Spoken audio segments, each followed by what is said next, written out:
വിജ്ഞാൻ ഭൈരവ് തന്ത്ര ഈ പുസ്തകത്തെക്കുറിച്ചും ഇതിൻ്റെ ഉള്ളടക്കത്തെക്കുറിച്ചും ഒരുപക്ഷെ എന്നെക്കാൾ നന്നായി നിങ്ങളിൽ പലർക്കും അറിയാമായിരിക്കും. നമുക്കൊക്കെ പ്രിയപ്പെട്ട ആക്ട്രസും സൈക്കോളജിസ്റ്റുമായിട്ടുള്ള ലെന ഈ പുസ്തകമാണ് അവരെ മെഡിറ്റേഷൻ്റെ വിവിധ തലങ്ങളിലേക്ക് കൂട്ടിക്കൊണ്ടു പോയത് എന്ന് പറഞ്ഞിട്ടുണ്ട്. ഈ പുസ്തകം അവർക്ക് സമ്മാനിച്ചതോ നമുക്കൊക്കെ പ്രിയപ്പെട്ട ലാലേട്ടനും. അങ്ങനെ മോഹൻലാലിന് വരെ പ്രിയപ്പെട്ട ഈ വിജ്ഞാൻ ഭൈരവ് തന്ത്ര എന്ന ഈ പുസ്തകം 112 മെഡിറ്റേഷൻ ടെക്നിക്കുകൾ പഠിപ്പിക്കുന്ന ഒരു പുസ്തകമാണ്. ഈ പുസ്തകം ഈ കഴിഞ്ഞ ദിവസം എൻ്റെ കയ്യിൽ കിട്ടിയിട്ടേ ഉള്ളൂ. ഞാനിത് പഠിച്ച് തുടങ്ങുന്നതേ ഉള്ളൂ. ഇപ്പോൾ ഈ പുസ്തകം കയ്യിലെടുത്തതിൻ്റെ കാരണം ഇന്ന് നമ്മുടെ പ്രിയപ്പെട്ട ഡോക്ടർ വി ജോർജ് മാത്യു നമ്മളോട് സംസാരിക്കുന്നത് മെഡിറ്റേഷനെ കുറിച്ചാണ്. ഈ പുസ്തകത്തെക്കുറിച്ചും ഞാൻ അദ്ദേഹത്തോട് ചോദിക്കും. പിന്നെ ആദ്യം തന്നെ ഒരു കാര്യം പറയട്ടെ, ഇതിനകത്ത് മെഡിറ്റേഷനെക്കുറിച്ച് അദ്ദേഹം പറയുന്നത് അദ്ദേഹത്തിൻ്റെ മാത്രം കാഴ്ചപ്പാടുകളാണ്. സാറിൻ്റെ മെഡിറ്റേഷനെക്കുറിച്ചുള്ള കാഴ്ചപ്പാടുകളും ചിന്തകളും ഒക്കെ അറിയാനാണ് ഇന്ന് താല്പര്യം. വിജ്ഞാൻ ഭൈരവ തന്ത്ര. അതെ, ഞാൻ നോക്കിയിട്ടുണ്ട്. അതിനകത്ത് ഒരുപാട് മെത്തേഡ്സ് ഓഫ് മെഡിറ്റേഷൻ പറഞ്ഞിട്ടുണ്ട്. അപ്പോൾ മെഡിറ്റേഷന് പ്രധാനമായിട്ട് 2 സൈഡുകളുണ്ട്. ആദ്യത്തേത് കോൺസെൻട്രേറ്റീവ് മെഡിറ്റേഷൻ, അതായത് എന്തെങ്കിലും ഒരു ഫോക്കസിൽ നമ്മൾ മൈൻഡിനെ ഇങ്ങനെ കേന്ദ്രീകരിക്കുക. രണ്ടാമത്തേത് ഓപ്പണിംഗ് അപ്പ് മെഡിറ്റേഷൻ. ചിലർ ഈ യഥാർത്ഥ മെഡിറ്റേഷനെ ഓപ്പണിംഗ് അപ്പ് മെഡിറ്റേഷൻ എന്ന് ഡിഫൈൻ ചെയ്യുന്നുണ്ട്. ആദ്യത്തേത് കോൺസെൻട്രേഷൻ എന്നും പറയുന്നു. അപ്പോൾ ചിലർ രണ്ടിനും മെഡിറ്റേഷൻ എന്നുള്ള വാക്ക് ഉപയോഗിക്കുന്നു. അപ്പോൾ ഈ സാറി പറഞ്ഞ കോൺസെൻട്രേഷൻ എന്ന് പറയുന്നതല്ലേ മൈൻഡ്ഫുൾനെസ്, അത് വേറൊന്നല്ലേ സാർ? അതിന് നമുക്ക് മെഡിറ്റേഷൻ എന്ന് പറയാൻ പറ്റുമോ? ചിലർ ഈ മൈൻഡ്ഫുൾനെസ് മെഡിറ്റേഷൻ എന്നും പറയുന്നു. അപ്പോൾ യഥാർത്ഥത്തിൽ ഈ കോൺസെൻട്രേഷനും ഓപ്പണിംഗ് അപ്പ് മെഡിറ്റേഷനും ഇടയ്ക്കുള്ള ഒരു ഫേസാണ് മൈൻഡ്ഫുൾനെസ്. അതായത് കോൺസെൻട്രേഷൻ എന്ന് പറഞ്ഞാൽ ഒരു പോയിന്റിൽ നമ്മുടെ മനസ്സിനെ കേന്ദ്രീകരിക്കുന്നു. അതിനാണ് വളരെ സ്ട്രിക്റ്റായിട്ട് പറഞ്ഞാൽ കോൺസെൻട്രേഷൻ എന്ന് പറയുന്നത്. ഇപ്പോൾ ഈ ത്രാടക മെഡിറ്റേഷനൊക്കെ അതല്ലേ നമ്മളിപ്പോൾ ക്യാൻഡിൽ നോക്കിയിട്ടൊക്കെ ചെയ്യുന്നത്. ഈ നെറ്റിയുടെ ഭ്രൂമധ്യത്തിൽ ഇങ്ങനെ കോൺസെൻട്രേറ്റ് ചെയ്യുന്നു, അതൊക്കെ ചിലത് അസ്തമയ സൂര്യനെ നോക്കി പല ഒരുപാട് രീതിയിലുണ്ട്. അപ്പോൾ ഈ മൈൻഡ്ഫുൾനെസ് എന്ന് പറഞ്ഞാൽ നമ്മൾ എന്ത് ചെയ്താലും അതിലൊരു അവയർനെസ്, ഞാനിത് ചെയ്യുകയാണ്, നടന്നാലും കിടന്നാലും ഒക്കെ ഇങ്ങനെ നമ്മളത് ചെയ്യുന്നു എന്നുള്ള ഒരു, നമ്മൾ പ്രസൻ്റായിരിക്കണം നമ്മളെന്ത് ചെയ്താലും. അതിനാണ് മൈൻഡ്ഫുൾനെസ് എന്ന് പറയുന്നത്. അപ്പോൾ വളരെ സ്ട്രിക്റ്റായിട്ട് പറഞ്ഞാൽ മെഡിറ്റേഷൻ എന്ന് പറഞ്ഞാൽ അതിൽ ഫോക്കസേ പാടില്ല ഒരു തരത്തിലുള്ള. അതിൽ വാസ്തവത്തിൽ സെൽഫ് പോലും ഇല്ല, ഞാൻ ചെയ്യുന്നു എന്നുള്ള വിചാരം പോലും പാടില്ല, ഞാനും ഇല്ല, ഓബ്ജക്റ്റും ഇല്ല. അതാണ് യഥാർത്ഥ മെഡിറ്റേഷൻ. അതിൽ സെൽഫ് കോൺഷ്യസ്നെസ് ഇല്ല, കോൺഷ്യസ്നെസ് മാത്രമേ ഉള്ളൂ. പിന്നെ മെഡിറ്റേഷൻ എന്നുള്ള വാക്ക് നമ്മൾക്ക് വളരെ ലൂസായിട്ട് എല്ലാം കവർ ചെയ്യുന്ന രീതിയിൽ ഉപയോഗിക്കാം, അല്ലെങ്കിൽ അവസാനത്തെ ഫേസ് മാത്രമായിട്ട് ഉപയോഗിക്കാം. മനസ്സിലായില്ല, അവസാനത്തെ ഫേസ് മാത്രം പറഞ്ഞാൽ നമ്മുടെ സെൽഫും ഇല്ല, ഒരു ഫോക്കസും ഇല്ല, ശുദ്ധബോധം മാത്രമേ ഉള്ളൂ. മനസ്സിലായി. അതായത് നമ്മുടെ ഈ ബോധത്തിൽ വിലയം പ്രാപിക്കുക എന്നൊക്കെ പറയുന്നത്. അതെ അതെ, ഈ മരണ തത്തുല്യമായ അവസ്ഥ അല്ലേ? അതെ, നമ്മൾ മരിച്ചു കഴിയുമ്പോൾ അതായിരിക്കാം അവസ്ഥ. അത് നമുക്ക് അറിഞ്ഞുകൂടാ. അതായത് നമ്മുടെ ഉള്ളിൽ തന്നെ ഒരു സ്റ്റിൽനെസ്സും സൈലൻസും യഥാർത്ഥത്തിലുണ്ട്. അപ്പോൾ അത് നമ്മൾ അത് എപ്പോഴും അവെയറായിരിക്കുക, അതിനാണ് സഹജാവസ്ഥ എന്ന് പറയുന്നത്. അപ്പോൾ ഈ നമ്മളെവിടെയെങ്കിലും ഇരുന്ന് ആ ഒരവസ്ഥയെ സൈലൻസും സ്റ്റിൽനെസ്സും എന്ന് അതിൽ നമ്മളുടെ മനസ്സ് കൊണ്ടുവരുന്നതും, പിന്നെ എപ്പോഴും ഇന്നർ സൈലൻസ് ആൻഡ് സ്റ്റിൽനെസ്, നിശബ്ദത, നിശ്ചലത, ഇതിനെപ്പറ്റി നമ്മൾ അവെയറായിരിക്കുന്നതും തമ്മിലൊരു വ്യത്യാസമുണ്ട്. അപ്പോൾ ഒരു സഹജ അവസ്ഥയെന്ന് പറയുന്നത് ഈ എപ്പോഴും നമ്മൾ എന്ത് ചെയ്താലും ഈ ഇന്നർ സൈലൻസ് ആൻഡ് സ്റ്റിൽനെസ് അതുണ്ടായിരിക്കുക. അതാണ് യഥാർത്ഥത്തിൽ ഫൈനലായിട്ടുള്ള സ്റ്റേജ്. സാറ് മെഡിറ്റേഷൻ പ്രാക്ടീസ് ചെയ്യുന്ന ആളാണ്. മെഡിറ്റേഷൻ ചെയ്യാറുണ്ടോ സാർ? ഇപ്പം ഞാനങ്ങനെ ഫോർമലായിട്ട് ചെയ്യാറില്ല. രാവിലെ കുളിച്ച് കഴിഞ്ഞ് ധൃതിയൊന്നും ഇല്ലെങ്കിൽ കുറേ സമയം വെറുതെ ഇരിക്കുമെന്ന് മാത്രമേ ഉള്ളൂ. അതൊരു പ്രാക്ടീസായിട്ട് ഞാൻ കരുതുന്നില്ല. ഈ നമ്മളിപ്പോൾ ഈ വിജ്ഞാൻ ഭൈരവ് തന്ത്രയിൽ പറയുന്നത് പോലെ ഏതെങ്കിലും ടെക്നിക്കുകൾ പഠിച്ച് അല്ലെങ്കിൽ മനസ്സിലാക്കി ഈ മെഡിറ്റേഷൻ ചെയ്യുന്നത് നല്ലതാണോ? അതൊരു ഇനീഷ്യൽ ഫേസിൽ അത് നല്ലതാണെന്ന് പറയാം.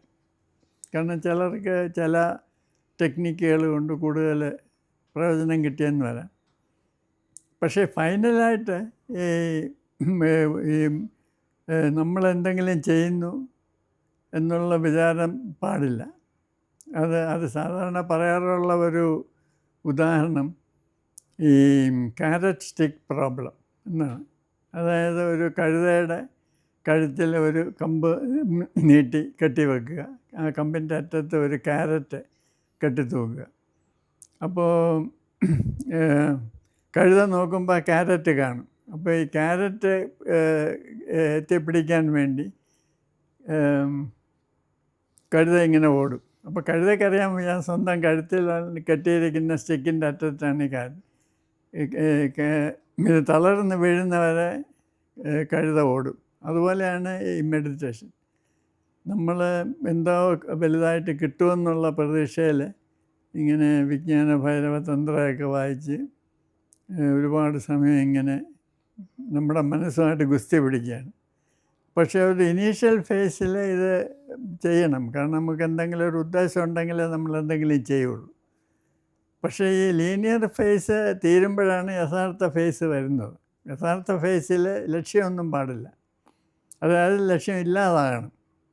അപ്പോഴേ മനസ്സ് ഫ്രീ ആവുള്ളൂ. അപ്പോൾ മനസ്സ് ടോട്ടലി ഫ്രീ ആകുമ്പോഴേ യഥാർത്ഥത്തിൽ നമുക്ക് മെഡിറ്റേറ്റ് ചെയ്യാൻ പറ്റുള്ളൂ. അപ്പം നമ്മൾ ഇപ്പോൾ എന്തോ കുറവുണ്ട്, അത് നികത്താൻ വേണ്ടി നമ്മളിങ്ങനെ എന്തോ ചെയ്യണം, വലുതായിട്ട് ബലം പിടിച്ച് മനസ്സിനെ കൺട്രോൾ ചെയ്യണം എന്നൊക്കെ തുടക്കത്തിൽ വേണ്ടി വരും. അല്ലെങ്കിൽ നമ്മളിങ്ങനെ വേറെ എന്തെങ്കിലുമൊക്കെ പണം ഉണ്ടാക്കാനുമൊക്കെ ഇങ്ങനെ ഓടി നടക്കേ ഉള്ളൂ. അപ്പോൾ ഇതിനിടയിൽ കൂടെ ഇങ്ങനെ ഒരു ലക്ഷ്യം വെച്ച് എന്തെങ്കിലും അഭ്യാസങ്ങളൊക്കെ ഇങ്ങനെ പ്രാക്ടീസ് ചെയ്യേണ്ടി വരും. അപ്പോൾ കുറച്ച് കഴിഞ്ഞ് നമുക്ക് തന്നെ മനസ്സിലാവും എന്താണ് പ്രശ്നമെന്ന്. അപ്പോൾ നമുക്ക് ഒന്നും കിട്ടണ്ട എന്നൊരവസ്ഥ വരുമ്പം സ്വയം ഒരു ടോട്ടൽ റെസ്റ്റ് വേണമെന്ന് തോന്നും. അത് ബോഡിക്ക് മാത്രമല്ല മനസ്സിന്. അതാണ് യഥാർത്ഥ മെഡിറ്റേഷൻ. അവിടെ നമ്മളെന്തോ ചെയ്യുന്നു എന്നുള്ളൊരു വിചാരം പാടില്ല. അത് വിചാരം ഇല്ലാതാകും. നമുക്കെന്തോ കിട്ടാനുണ്ടെന്നുള്ള ഒരു പ്രതീക്ഷയും ഇല്ലാതാകും. അപ്പോഴേ ടോട്ടലായിട്ടുള്ള ഒരു മൈൻഡ്ലെസ്നെസ്, നിർമ്മനം എന്നാണ് പറയുന്നത്. അപ്പോൾ അവിടെ ഒരു എവാലുവേഷൻ്റെ പ്രസക്തിയില്ല. ഞാൻ നന്നായിട്ട് മെഡിറ്റേറ്റ് ചെയ്യുന്നു, എനിക്ക് ഒരു ഫുൾ മൈൻഡ് ഡിസൊല്യൂഷൻ കിട്ടിയോ, ഇങ്ങനെയുള്ള സംശയമൊന്നും പിന്നെ അവിടെ ഉണ്ടാകത്തില്ല. അത് സെൽഫ് വാലിഡേറ്റിംഗ് ആണ്. നമ്മൾ ഒരു എക്സ്റ്റേണൽ വാലിഡേഷൻ്റെ ആവശ്യം അവിടെ ഇല്ല. അതാണ് യഥാർത്ഥ മെഡിറ്റേഷൻ. ഈ സാറിനെ പോലെ ഒരു ആധ്യാത്മികമായിട്ട് ഉയർന്ന തലത്തിൽ നിൽക്കുന്ന ഒരാൾക്കാണ് സാർ ഈ പറഞ്ഞതുപോലെ ഈ മെഡിറ്റേഷൻ അപ്രോച്ച് ചെയ്യാൻ പറ്റുന്നത്. ഇപ്പോൾ രാവിലെ വെറുതെ ഇരിക്കുന്നത് തന്നെയാണ് മെഡിറ്റേഷൻ സാറിനെ സംബന്ധിച്ചിടത്തോളം. പക്ഷേ സാറിനും ഒരു പ്രാരംഭകാലം ഉണ്ടായിരുന്നിരിക്കില്ലേ ഈ മെഡിറ്റേഷൻ പ്രാക്ടീസ് ചെയ്ത് തുടങ്ങിയ ഒരു സമയം?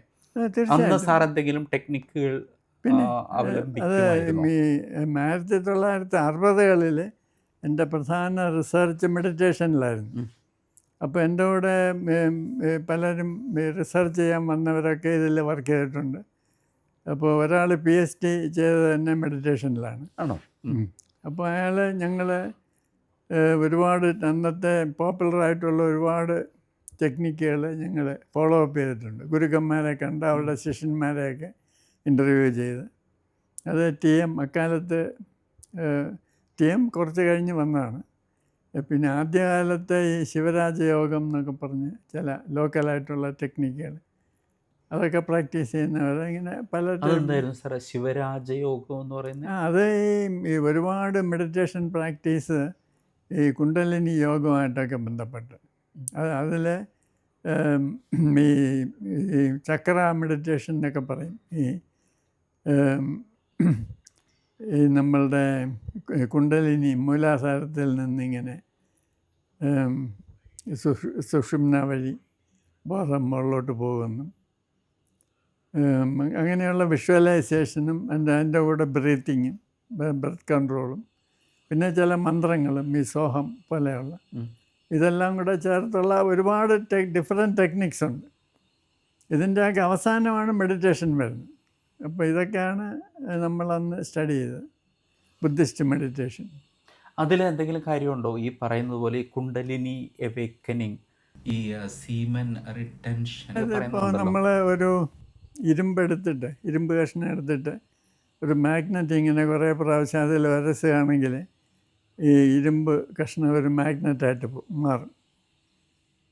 അപ്പോൾ അതിനകത്തുള്ള എന്തോ മാറ്റം സംഭവിക്കുന്നു, അതിനകത്തുള്ള ചില എനർജീസ് എല്ലാം അലൈൻഡ് ആകുന്നു. അങ്ങനെയാണ് അതൊരു മാഗ്നറ്റായിട്ട് മാറുന്നത് എന്ന് പറയുന്ന പോലെ നമ്മുടെ ബോഡിയിലും കുറേ എനർജീസ് ഉണ്ടായിരിക്കും.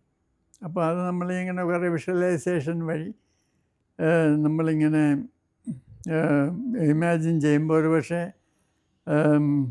എന്തെങ്കിലും ഒരു പോളറൈസേഷൻ ചിലപ്പോൾ സംഭവിക്കുമായിരിക്കും. പക്ഷേ അതൊക്കെ വളരെ ലോവർ ലെവലാണ്. ശരിക്ക് യഥാർത്ഥ മെഡിറ്റേഷൻ എന്ന് പറയുന്നത് നമ്മളുടെ മൈൻഡിനെ ഫ്രീ ആക്കുകയാണ്. ഈ നമ്മൾ ഇപ്പോഴേ നമ്മുടെ മനസ്സ് നമ്മുടെ കൺട്രോളിലല്ല, അത് നമ്മൾ മനസ്സിലാക്കുന്നുമില്ല. നമ്മൾ ചില ഇൻസ്റ്റിങ്ക്റ്റുവൽ പ്രവണതകളുടെ പുറത്ത് നമ്മളിങ്ങനെ ഓടിക്കൊണ്ടിരിക്കുകയാണ്. നമ്മുടെ ഇൻസെക്യൂരിറ്റി കൊണ്ട് നമുക്ക് പണം വേണം, പ്രശസ്തി വേണം, ഈ സുഖം വേണം, ഇങ്ങനെ ഓരോ ഇതിൻ്റെയൊക്കെ പുറകെ നമ്മൾ കമ്പൽസീവായിട്ട് ഇങ്ങനെ ഓടിക്കൊണ്ടിരിക്കുകയാണ്. ഇപ്പം നമ്മളുടെ മനസ്സെപ്പോഴും കിടന്നിങ്ങനെ ചലിച്ചുകൊണ്ടിരിക്കുകയാണ്. അപ്പോൾ ഇത് ഒരു പ്രോബ്ലമായിട്ട് പോലും നമ്മൾ കാണുന്നില്ല.